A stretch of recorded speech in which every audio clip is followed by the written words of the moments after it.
আসসালামু আলাইকুম রহমতুল্লাহি ওবরকাতুহু।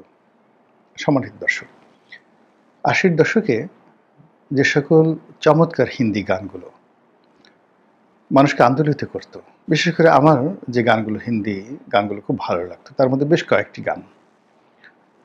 একটা গান ছিল ধর্মেন্দ্র এবং জিনা তামানের 'মেহবুবা ও মেরি মেহবুবা', ধর্মবীর বা ধরমবীর সিনেমার গান। আরেকটা গান 'জওয়ানে জানেমান হাসিনা দিলরুবা'। তো পারভীন ববি এখানে নায়িকা, একটা ড্যান্স ফ্লোরে গান গাচ্ছিলেন। আর অমিতাভ বচ্চন এবং শশী কাপুর। তো সেই গানের যে রিদম, আশা ভোসলের কণ্ঠে সেই গান 'জওয়ানে জানিমান হাসিনা দিলরুবা'। এইরকম হিন্দি সিনেমাতে কতগুলো গান ড্যান্স ফ্লোরে, যেমন 'I am A disco dancer' বা 'জওয়ানে জানিমান হাসিনা দিলরুবা'।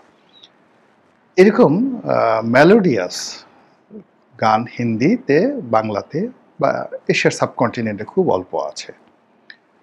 তো মানুষ যখন খুব জোশে থাকে, খুব যাকে বলে একটা চিয়ার্সের মধ্যে থাকে, তখন এই ধরনের গান, এই ধরনের মিউজিক মনে আসে। তো এখন এই যে বাংলাদেশে এই মুহূর্তে যে অবস্থাগুলো চলছে, সামগ্রিকভাবে যাকে বলা হয় আমাদের দেশের জন্য, জাতির জন্য, রাজনীতির জন্য, সবকিছুর জন্য জঘন্য।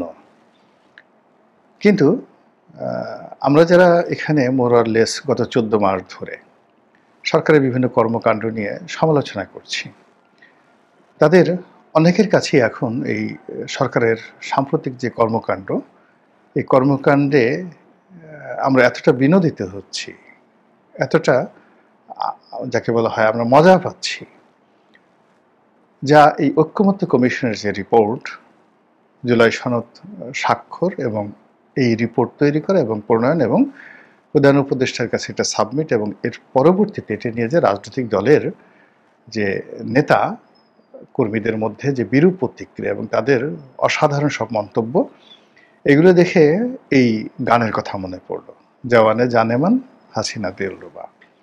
এই গানের সঙ্গে আওয়ামী লীগের সভানেত্রী, সাবেক প্রধানমন্ত্রী শেখ হাসিনার কোনো সম্পর্ক নেই, বা এখানে শেখ হাসিনার কোনো প্রসঙ্গ আসবে না। আজকের এই আলোচনাতে আওয়ামী লীগের কোনো প্রসঙ্গ আসবে না, কেবলই মাত্র ঐক্যমত্য কমিশন নিয়ে আমি আমার আলোচনা সীমাবদ্ধ রাখার চেষ্টা করব। প্রথমত এখানে ঐক্যমত্য কমিশনের যারা কর্তা ব্যক্তি, তাদেরকে আমাদের দেশের লোকজনের পছন্দ হয়নি, কাউকেই পছন্দ হয়নি। তাদের পোশাক, কথাবার্তা, হেয়ার স্টাইল, তাদের ব্যাকগ্রাউন্ড, পলিটিক্যাল ব্যাকগ্রাউন্ড থেকে শুরু করে অন্যান্য যে সকল ব্যাকগ্রাউন্ড, কোনো কিছুই আসলে আমাদের মনের মতো করে হয়নি। আমরা ডক্টর মোহাম্মদ ইউনূসকে মেনে নিয়েছি, ইটস ওকে। জুলাই আগস্ট বিপ্লবের যারা নাহিদ সার্জিস, তাদেরকে মেনে নিয়েছি। কিন্তু এই ঐক্যমত্য কমিশনে যে সমস্ত লোকজন আসছে, এদের কাউকে আমাদের ভালো লাগেনি, আপন মনে হয়নি। এরা নিজেদেরকে যতই গুরুত্বপূর্ণ মনে করেন বা সরকার তাদেরকে যতই গুরুত্বপূর্ণ মনে করেন, এটা জনগণের নিকট আমরা যারা দর্শক ছিলাম বা আছি, শ্রোতা আছি, আমরা যারা সুবিধাভোগী আছি বা আমরা যারা বঞ্চিত আছি, তাদের সবার নিকটই প্রথমত এদের কোনো কিছুই আমাদের পছন্দ হয়নি। আপনি দেখুন যে এই যে ঐক্যমত্য কমিশনের যে রিপোর্টটি, ফাইনাল রিপোর্টটি তারা তৈরি করে ডক্টর মোহাম্মদ ইউনূসের যাকে বলা হয় কাছে দিয়েছেন। তো এটা নিয়ে একটা বিরাট ফটো সেশন হয়েছে। জাস্ট ফর ইউর আন্ডারস্ট্যান্ডিং, আপনারা তাদের জুতো থেকে শুরু করে ১ ফিট উঁচে করে আপনি প্যান্টগুলো দেখেন, ওই ছবির প্রত্যেকটা লোকের জুতোর রং, জুতোর আকার আকৃতি এবং তারা যেভাবে দাঁড়িয়েছে, কারো পা সোজা হয়ে আছে, কারো পা বাঁকা হয়ে আছে, কারো পা মানে যাকে বলা হয় এমন একটা অ্যাঙ্গেল হয়ে আছে, আপনি দেখলেই এখানে রুচিশীলতা, যেটা রাষ্ট্রনায়ক সুলভ যে তাদের অ্যাটিটিউড, কোনো কিছু এই পায়ের জুতো থেকে 1 ফিট উচ্চতা পর্যন্ত দেখতে পাবেন না। তাদের প্যান্টের যে রং, ঢোলা প্যান্ট, চিকন প্যান্ট, মানে যেভাবে তারা দাঁড়িয়ে আছে জুতোর দিকে তাকালে আপনাদের ভালো লাগবে না, অনেকের বমি আসবে। এরপর আপনি আরেকটু উপরে আসেন, আরেকটু উপরে এসে মধ্যপ্রদেশ, যেটাকে জেনিয়াল পার্ট বলা হয়, তো সেই মধ্যপ্রদেশ থেকে শুরু করে একদম পেট পর্যন্ত আরও 1 ফিট আপনি লক্ষ্য করেন, যেখানে আমরা সাধারণত বেল্ট পরি। তো বেল্টের নিচে 6 ইঞ্চি আর বেল্টের উপরে 6 ইঞ্চি। আপনি কি দেখতে পাবেন? আপনি একটা বেল্ট দেখতে পারবেন, কোটের যারা কোট পরেছেন কোট দেখতে পারবেন, যারা প্যান্ট ইন করেছেন সেটা দেখতে পাবেন, আর প্যান্টের নিচে তলপেটের কতটুকু চর্বি আছে বা চর্বি নেই সেটা দেখতে পাবেন, আর বেল্টের উপরে পেটটা কতটা ঝুলে আছে এটা দেখতে পাবেন। দেখেন তো আপনাদের ভালো লাগে কিনা, বা এই যে কটা ছবি আছে তাদের মধ্যে দেখবেন যে তাদের উচ্চতা, আকার আকৃতির মধ্যে কোনো সামঞ্জস্য আছে কিনা। এরপর আসেন বুকের কাছে, সিনা, বুকের কাছে, বুক থেকে একদম ঘাড় পর্যন্ত। এখানে তারা যারা শার্ট পরেছেন শার্টের কলার, যারা টাই পরেছেন টাইয়ের রং, টাইয়ের নট, তারপরে যারা কোট পরেছেন সেই কোটের যে কলার, সেই কলারের সাথে সাথে কোটের যে ঘাড়ের অংশ সেখানে তাদের ফিনিশিংটা, একটা ভালো কোট পরলে সেখানে যে ধরনের একটা ফিনিশিং থাকে, সেই ফিনিশিংয়ের দিকে তাকালেই আপনি বুঝতে পারবেন যে তাদের রুচি কোন পর্যায়ে, টেস্ট কোন পর্যায়ে। আর এই ধরনের রুচি এবং টেস্ট কোটওয়ালা বা শার্টওয়ালা বা কলারওয়ালা বা টাইওয়ালা লোকজনের দ্বারা কি ধরনের জিনিস উৎপাদিত হতে পারে। এরপরে আপনি তাদের মুখমণ্ডলের দিকে আসেন, তাদের মুখচ্ছবিগুলো আপনি দেখেন, চোখ দুটো দেখেন, ঠোঁট দেখেন, নাক দেখেন, চশমা দেখেন, চুল দেখেন, হেয়ার স্টাইল দেখেন, আর মুখের অভিব্যক্তি দেখেন। আপনি দেখবেন যে এখানে কোনো রকম ঐক্য নেই। মানে আমি 3টে অংশ বর্ণনা করলাম, 4টে অংশ, মাথা, তারপরে শেষে সিনা, পেট এবং পায়ের নিম্নাংশ, কোথাও আপনি ঐক্য নেই। বরং এখানে 4টি অংশে যে কজন লোক ছিল এখানে 133টা অমিল আপনি দেখতে পাবেন। এগুলো এদের অবস্থা। পুরো 14টি মাস জুড়ে তারা যে সকল কথা বলেছেন, যে সকল কাজ করেছেন, যে সকল খাবার খেয়েছেন, যে সকল টাকা খরচ করেছেন রাষ্ট্রের অর্থ, এবং এটা যাকে বলা হয় লিখিত আকারে তারা যেভাবে প্রকাশ করেছেন, আগামী দিনে এটা একটা বিরক্তিকর দলিল হিসেবে, আবার বলছি আগামী দিনে এটি একটি বিরক্তিকর দলিল বললে ভুল হবে, বিরক্তিকর যাকে বলা হয় কিছু কাগজ যেখানে কিছু মানুষ লিখেছেন, তো এটা হিসেবে অনেক কনফিউজ তৈরি করবে, অনেক যাকে বলে হাস্যরসের তৈরি করবে, এবং এটা নিয়ে কিছুই হবে না, বোগাসবো। মানে মানে একটা জিনিস হলো কি, যেটা নিয়ে কোনো একটা প্রতিক্রিয়া তৈরি হবে, ঐক্য তৈরি হবে, অনৈক্য তৈরি হবে, এটা নিয়ে মারামারি হবে, কাটাকাটি হবে, বা এটা নিয়ে খুব কল্যাণ হবে, কিছুই না। এটা একটা জাস্ট তেজপাতার মতো, জাস্ট লাইক এ তেজপাতার মতো। আপনি ডালে দিলেন বা কোনো একটা তরকারিতে দিলেন, একটু ঘ্রাণ হলো, না দিলেও কোনো ক্ষতি নেই। এটা কেউ খায় না, জীবনে কখনো তেজপাতা কেউ মুখে চাবিয়ে ওইটা টেস্ট নিয়েছে। আমরা যেমন লবঙ্গ, তারপরে শেষে আরও অনেক জিনিস খাই, কিন্তু তেজপাতা চাবিয়ে আমরা কখনো চিবিয়ে চিবিয়ে আমরা খাই না। এরকম এখানে যে দলিলগুলো তারা লিখেছেন, এই দলিলের যে পয়েন্টগুলো, এখানের যে ভাষাগুলো, এখানে যে প্রসঙ্গগুলো যেভাবে আসছে, একটি অপরটির সঙ্গে এতটা কন্ট্রাডিক্ট করছেন, কনফ্লিক্ট তৈরি করেছে, যে এটা ছাড়া আসলে বিনোদিত হওয়া ছাড়া, জওয়ানে আঞ্জুমান না, জওয়ানে জানেমান হাসিনা দিল রুবা, মানে এটা এই দৃশ্য মতো করে আপনাকে আন্দোলিত হওয়া ছাড়া আর কোনো উপায় নেই। আপনি মুগ্ধ হয়ে দেখতে পারেন যে ও মাই গড, এত বড় বড় মানুষ এতদিন পরিশ্রম করে একটা বিরাট পুস্তক রচনা করেছেন, আসেন আমরা এটা দেখি।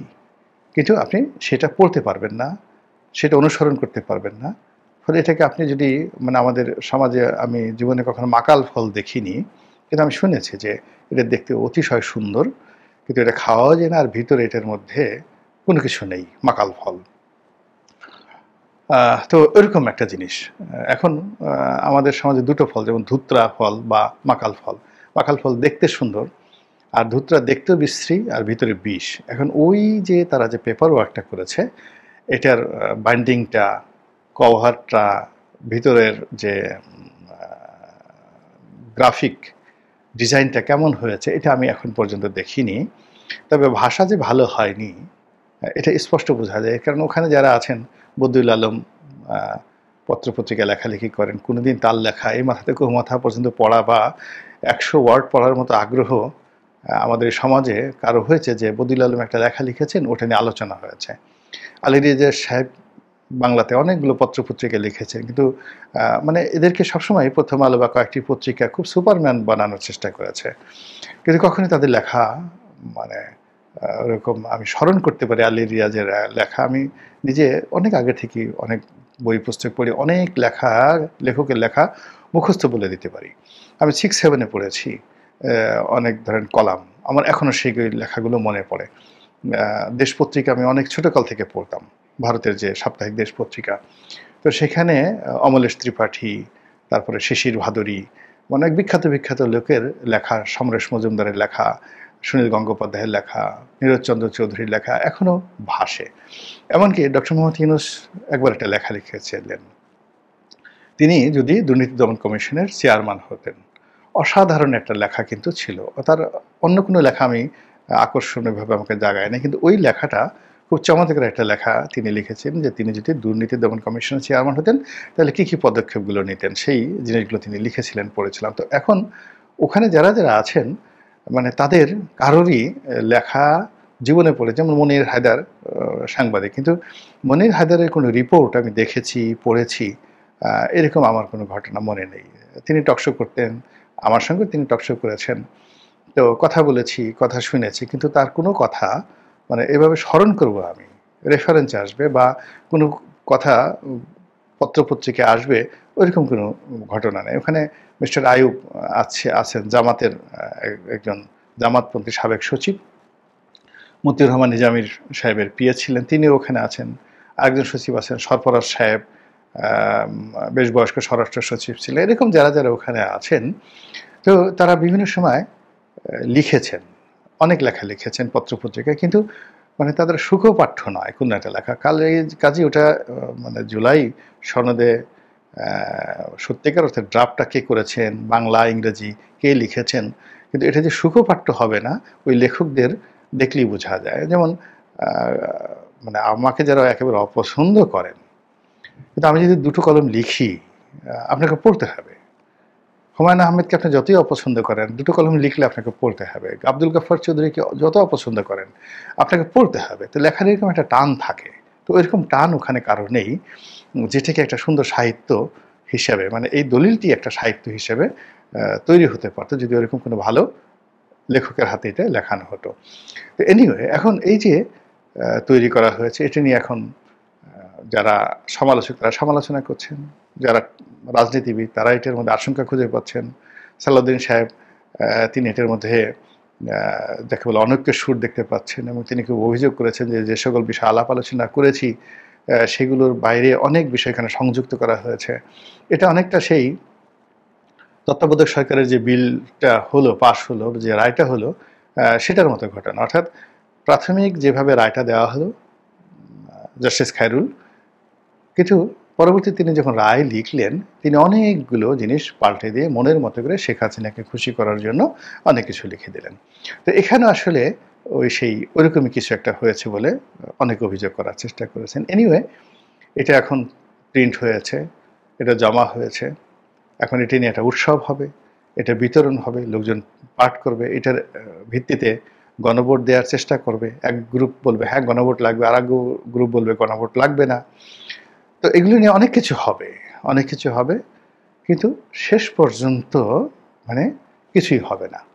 মানে অনেক কিছু করার চেষ্টা করা হবে, কিন্তু এটা সত্যিকার অর্থে ফলপ্রসূ, দৃশ্যমান, জনকল্যাণকর এবং দেশের যে বর্তমান সংকট, সেই সংকট দূরীকরণে এটা যে একটা টনিক হিসেবে, মেডিসিন হিসেবে কাজ করবে, এটা একেবারে মনে করার কোনো রকম কারণ নেই।